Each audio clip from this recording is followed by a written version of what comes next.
Okay, so for this one, we're going to be using circles, and we're going to be using some black and white circles to create what I call cells or clusters of shapes. And then from there, we're going to repeat those cells or clusters to make designs that sort of convey some of the organizational concepts that we talk about in the class above. So here is, I don't know, we'll start with the circle. First thing I want to do is turn the stroke off, turn the fill to black.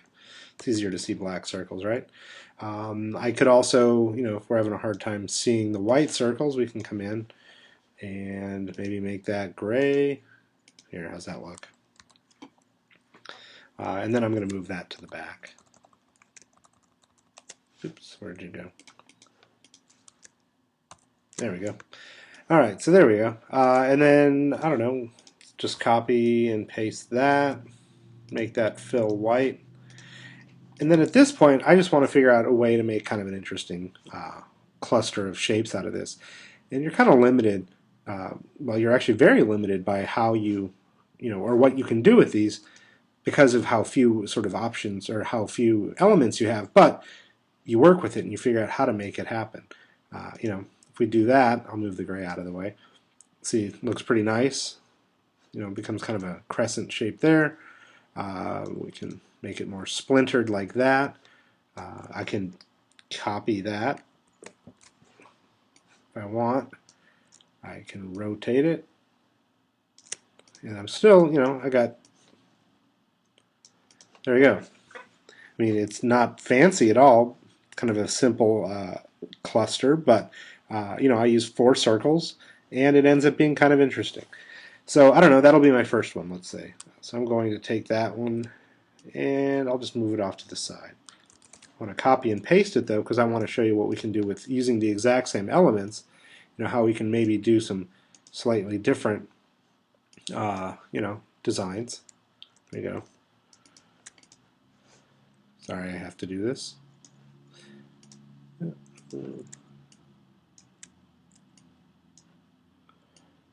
There we go. Okay, don't do that. But I saw that and I thought that was kind of where we were going with that. Yeah, don't use little circles. You need the same size circles for everything.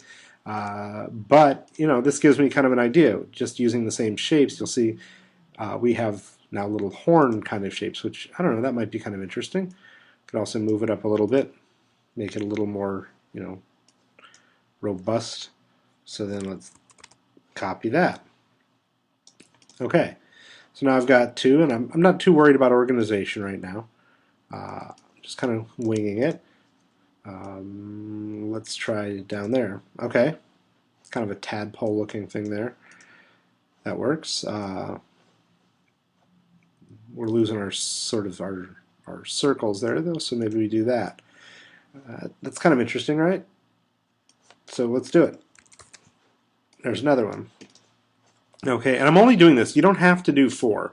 You only need 1. But, I think that the best approach is to play with these a little bit and figure out how you can get the most interesting, series of shapes out of these kind of oddball-looking, circles here. So, so there, that one, I don't know, maybe there. That's kind of nice, the way that slices in there. So anyway, there we go. I could do this all day. We really, it doesn't matter what we're doing, right? As long as we get these going, we can start with that. And then from this point, we'll take one of these, the one that we feel will work the best, and we'll make our design out of that. All right, so I got rid of the other ones. I felt like this was probably my strongest one because I can use it the most sort of freely in the designing. I also want to shrink it down because it can, I think what I see a lot of designs doing is the frame that they're in is way too small for the shape. So you can either make the frames huge and turn in gigantic designs, or maybe we can shrink this guy down a little bit. Once you've got your cell or cluster set, it doesn't matter, just shrink it down and that seems good. First thing I want to do is maybe create a couple rectangles like so. I don't need to do it. cancel there. That's what I want. I want to put a stroke on that, just so we got a nice little black frame. And then I'll just copy and paste that so we have two of those that we're working on. Right? Seems to make sense. And then at this point, I also want to take those and put them object, arrange, send to back. And the reason I want to put them in the back is so that this guy, when I copy and paste it, it'll show up on there. So that's what I'm going to do. I'm going to copy and paste. Then I'm going to start looking at how we can use this, how we can use this this cluster to create our design.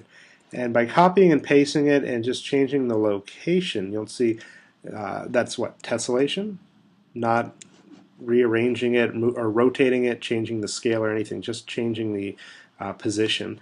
And then at this point I'm going to line it up with my Pathfinder menu. I'm going to distribute it evenly. And I like those three, so what I'm going to do is I'm going to copy and paste those, holding the Shift key down to select them. Okay? And kind of get that in there. And I think that's pretty good, right? Maybe bring that up a little bit. Get rid of that guy there. So it's off the page completely. And then if I wanted to, you know what, let's back that up. Let's take that and go like this. There we go. So then when we crop it, I think this is going to look good.